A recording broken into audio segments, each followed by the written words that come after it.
கேள்வி பார்வையாளருக்கு வணக்கம். என் நேர்காணலில் நாம் சந்திக்க இருக்கும் சிறப்பு விருந்தினர் அண்ணா திராவிட மக்கள் முன்னேற்ற கழக பொதுச் செயலாளர் வழக்கறிஞர் பசும்பொன் பாண்டியன் சார். வணக்கம். வணக்கம். கடந்த காலங்களில் நம்ம அரசியல் நிகழ்வு தான் பெரும்பாலும் பேசியிருக்கோம். இதுமாதிரி மக்கள் சார்ந்த பிரச்சனையை பெரும்பாலும் பேசுன்றதுக்காக இந்த நேர்காணல். முக்கியமாக தமிழ்நாடு அளவில் அண்மை காலமாக இந்த கந்து வட்டி கொடுமையால் பல நபர் இறக்குறாங்க. பல நபர் 10,000 வாங்கியிருந்தாங்கன்னா 50,000 வரைக்கும் வட்டி கட்டக்கூடிய சூழல் கூட வருகிறது. இது பல தனிநபர்கள் பண்ணாலும் பேங்குகள் கூட சில இடங்களில் பண்ணக்கூடிய சூழலை பார்க்க முடியாது. அனுதினமும் போன்ற தனியார் வங்கிகளை கண்டித்து போராடுறது, கந்து வட்டி கொடுமைக்கு எதிராக போராடுறது போன்ற சம்பவங்கள் நடக்கிறது. இப்படி பாக்குறீங்க சார்? உங்களுடைய கேள்வியில தொடர்ந்து நம்ம அரசியல் பேசிட்டு இருக்கோம். மக்கள் நலன் சார்ந்து, அரசியல்னாலே மக்கள் நலன் சார்ந்து தானே. அரசியல் தான் அரசியல் இருக்கு, அரசியல்ல தான் எல்லாமே இருக்கு. அரசியல் இல்லாமல் எதுவும் இல்லை. அதில் குறிப்பாக கந்து வட்டி கொடுமைகள் எல்லாம் கடுமையாக இருந்தது தமிழ்நாட்டில். அதுக்கு என்னென்னமோ பேர், மேற்று வட்டி, ரன்னு வட்டி, 10 நாள் வட்டி, 1 நாள் வட்டி. இதில் பல குடும்பங்கள் எல்லாம் தற்கொலை செய்து கொண்டதெல்லாம் கடந்த காலத்தில் நிறைய வரலாறு உண்டு. பல குடும்பங்கள் ஊரை விட்டு ஓடிய வரலாறு உண்டு. மதுரையிலலாம் ஒரு சில பகுதிகளில் வீட்டில் பெண்களை தூக்கிட்டு போய் அவங்கள பணயமாக வைத்திருந்து மிரட்டிய கொடூரங்கள்லாம் நடந்த வரலாறுலாம் உண்டு. மனிதநேய அமைப்புகள், சட்ட பாதுகாப்புகள், முறையான ஆட்சி கடந்த காலங்களில் குறிப்பாக நம்முடைய தலைவர் கலைஞர், புரட்சி தலைவி அம்மா, ஸ்டாலின் ஆட்சியிலெல்லாம் கடுமையான சட்டங்களை கொண்டு வந்து இது மாதிரியான கந்து வட்டி கொடுமைகளை ஓரளவு குறைத்திருந்தோம். இப்போ என்னன்னு தெரியல, இந்த தாவேக ஆட்சி வந்த உடனே ஒரு மாற்றம் வரும், கடுமையான நடவடிக்கை எடுப்பாங்க அப்படின்னு நான்லாம் ஒரு பெரிதும் எதிர்பார்த்தேன். ஆனால் கந்து வட்டி பிரச்சனை சம்பந்தம் கூடிக்கிட்டு, நாடு முழுவதும் கூடிக்கிட்டு. இந்த மாதிரி ஒரு காவல்துறையில் போய் புகார் கொடுத்தா இது குடுக்கல் வாங்கல் பிரச்சனை, நீங்கள் சிவிலில் போய் பாருங்கன்னு சொல்றது.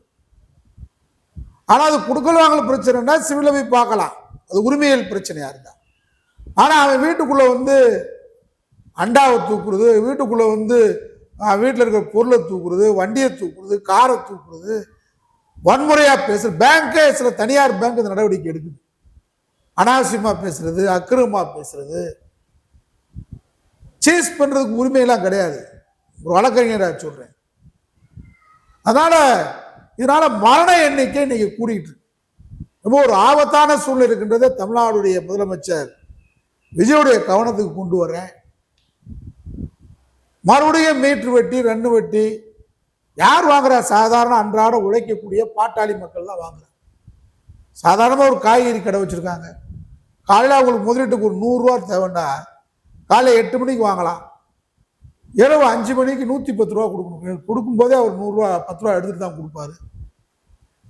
அப்படி கொடுக்காட்டினா 10க்கு 10 கூட, 20 கூட, மணிக்கணக்கில் கூட, ரன்னு மீட்ரு இப்படி கூட போயிட்டு இருந்தால் அவனால் என்ன பண்ண முடியும்? சாதாரண சாமானிய மக்களுக்கு ஒரு பாதுகாப்பற்ற சூழல் நிலவுது. நீங்கள் தொடர்ச்சியாக நீங்கள் பார்த்தீங்கன்னு சொன்னால் நேற்றைக்கு பெரிய வேதனைக்குரிய சம்பவம். அவர் தீயணைப்பு வீரர் சுரேஷ்குமார், நம்ம உசிலம்பட்டி பகுதி, சென்னையில் கிண்டியில் அவர் வேலை பார்க்குறாரு. அவர் பாருங்க உருக்கமாக வீடியோ போட்டுட்டு இன்ன காரணம் அப்படின்னு சொல்லிட்டு, நான் வட்டி கொடுத்துருக்கேன். இன்னொன்று சில பேர் முதலீடே கொடுத்துட்றாங்க. கொடுத்ததுக்கு பின்னாடியே அவங்ககிட்ட வாங்கும்போது உங்க அவசரத்துக்கு எல்லாத்துலேயும் கையெழுத்து போட்டுருது. ப்ரோ நோட்டில் போட்டுறது, வெள்ளை பேப்பரில் போட்டுறது, காசோலையில் போட்டுறது, பத்திரத்தை கொடுக்கறது, இவ்வளவும் பண்ணுறது. அப்போ என்ன ஆகும்? பணமே அவங்க அசல் கொடுத்ததுக்கு பின்னாடியே அவங்கள தூக்கி நீ பணம் கொடுத்துட்ட அப்படின்னு சொல்றது இல்லை. இன்னும் தரணும் வட்டி, நீ கொடுத்தது வட்டி, இன்னும் நீ அசல் தரணும். இவர் ஒரு வீரர், இவர் மனநிலை பாதிக்கப்பட்டிருக்கிறார்னா, தற்கொலை முடிவுக்கு போறாருன்னா என்ன சூழ்நிலை? இதையெல்லாம் கவனத்தில் தமிழ்நாடு அரசு எடுக்கணும். அது மாதிரி இந்த குளமங்கலம் அங்கே இருக்க சேர்ந்த பெண்ணு போலீஸ் ஸ்டேஷனுக்கு முன்னாடியே தீ வச்சு சாகுறாங்க. செல்லூர் போலீஸ் ஸ்டேஷன்கிட்ட வந்து தீ குளிக்கிறாங்க. அவங்க வந்து இன்னும் இதாகலை நினைக்கிறேன். பட் வந்து அவங்க ஸ்டேஷனுக்கு முன்னாடியே வந்து தற்கொலைக்கு முயன்றிருக்காங்க. மரண அடையில் அவங்க முயன்றிருக்காங்க. அதே மாதிரி சில வாரங்களுக்கு முன்பு மதுரை அந்த சிக்கந்தர் சாவடி பகுதியில் இதே மாதிரி ஒரு பெண்ணு இறந்துருக்கிறாங்க. நிறைய கொடுமை, பெண்கள் கொடுமை.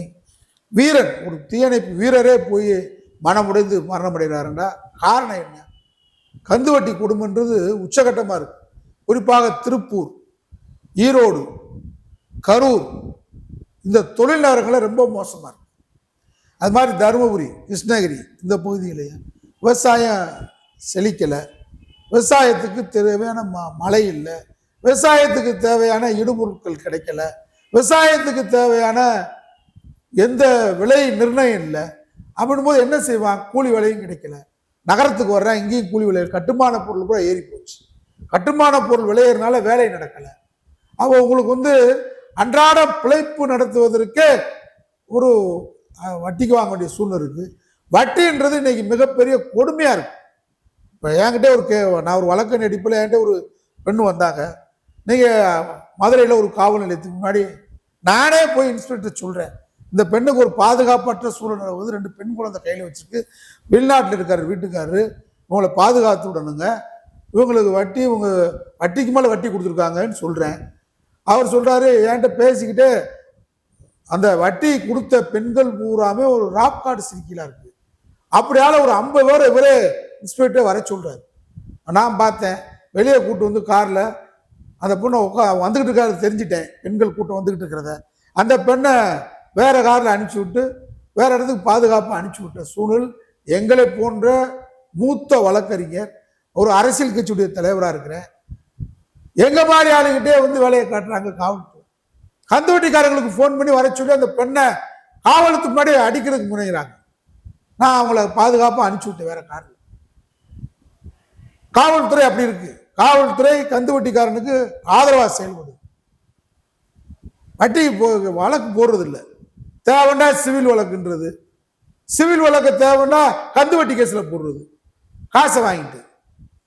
அதனால கந்துவட்டி கொடுமையில நேற்றைக்கு தீயணைப்பு வீரர் மரணம் அடைந்தது பெரிய சோகமா இருக்கு. மதுரையில தொடர்ச்சியா தமிழ்நாட்டில் ரொம்ப அதிகமாக மதுரையில இந்த கந்துவட்டி கொடுமை கூடுதலாக இருக்கிறதாக நான் கருதுறேன். அதனால காவல்துறை உரிய நடவடிக்கை எடுங்க.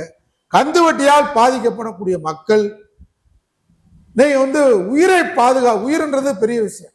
ஒரு வீரர், அது மாதிரி பெண்ணுகள் திடீர்னுலாம் நீங்க வந்து ஒரு தமிழ்நாடு வீரமான ஊர், பெண்கள்லாம் வீர தமிழச்சிகளாக வாழ்ந்த ஊர், கந்துவட்டி கொடுமையில மரணம் அடையக்கூடாது. உயிர்ன்றது ஒரு அற்புதமான மலிவான கிடையாது, விலை மதிக்க முடியாத உயிர். இந்த உயிரை வந்து நீங்க கந்துவட்டிக்காரர்கிட்ட போய் மாட்டிக்கிட்டு அதுக்காக உயிரை அற்பமாக மாய்த்து கொள்ளக்கூடாது. பாதுகாக்க வேண்டிய காவல்துறை உரிய நடவடிக்கை எடுக்கணும். தமிழ்நாடு அரசு கந்துவட்டி சட்டம் ஏற்கனவே இருக்கு, அந்த சட்டத்தை முடுக்கி விட்டு பாதுகாப்பை கொடுக்க வேண்டும். இந்த மாதிரி பாதிக்கப்படக்கூடியவர்கள் யாரா இருந்தாலும் அண்ணா திராவிட மக்கள் முன்னேற்ற கழகம், எங்களுடைய வழக்கறிஞர்கள் தமிழ்நாடு கூட இருக்காங்க. நாங்கள் நிச்சயமாக பாதிக்கப்பட்டவங்களுக்கு உறுதுணையா இருப்போம். வழக்கறிஞர் கட்டணம் இல்லாமையே உங்கள் உயிரை பாதுகாப்பதற்கு சட்டத்தின் அடிப்படையில் நாங்கள் போராடுவதற்கு தயாரா இருக்கிறோம். தமிழ்நாடு அரசு, முதலமைச்சரும் காவல்துறையும் இதில் கூடுதல் கவனம் செலுத்த வேண்டும் என்று இந்த பேட்டியின் வாயிலாக கேட்டுக்கொள்கிறேன். நன்றி சார். நன்றி.